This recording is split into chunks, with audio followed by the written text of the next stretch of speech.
You're sitting in a meeting room with two colleagues discussing how a project should get back on track. Partway through the meeting, Andrew gives a less than pleasant description of the people who have repeatedly missed deadlines and have caused the project to fall behind. The bad deserve to be punished. This comment does not worry you and you forget about it. Jane, on the other hand, is offended by what he said. Phenomena are either right or wrong, just or unjust, good or bad, fair or unfair. After the meeting, you don't give another thought to what Andrew said, but for Jane, feeling offended, the world causes and determines one's experiences, it plays on her mind for the rest of the day and overnight. It continues the next day. She replays the comments over and over and comes to realise that she knows what Andrew really meant by those words. It is possible to recognise truth from falsehood.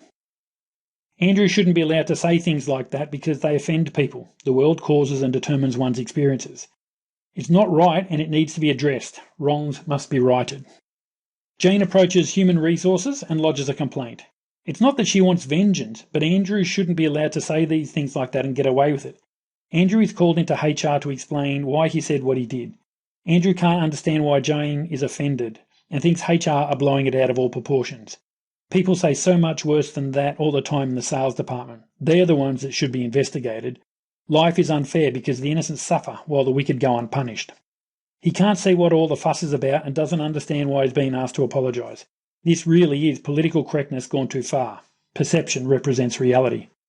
To decide what should be implemented to assist Andrew through this, HR retired to consider the options. The case manager in the HR team is that chap who thinks that people can be different to what they are. As the keepers of the policies and guidelines on how things should be done, he sees it as his duty to ensure that this behaviour is stamped out. Andrew is then sent on a 2-day course so he isn't like that again in the future. Phenomena are either right or wrong, just or unjust, good or bad, fair or unfair.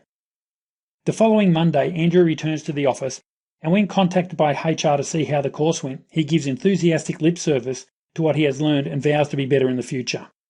Of course, he doesn't believe any of it because it is necessary and critical to be right. So there is no way he's going to back down. But to get HR off his case, he'll say what he has to.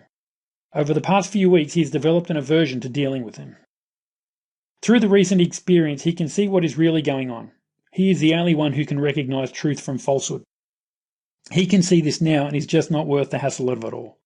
Of course, Jane has her own versions of this, as does HR, as do you, as do I.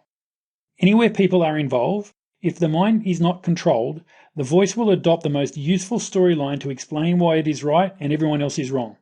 It will do this along the lines of cravings and aversions. This happens in every organisation, community group, family setting, social environment, and any area where people come together. This is just what happens when we don't realise that all the stories we are telling ourselves are simply made up.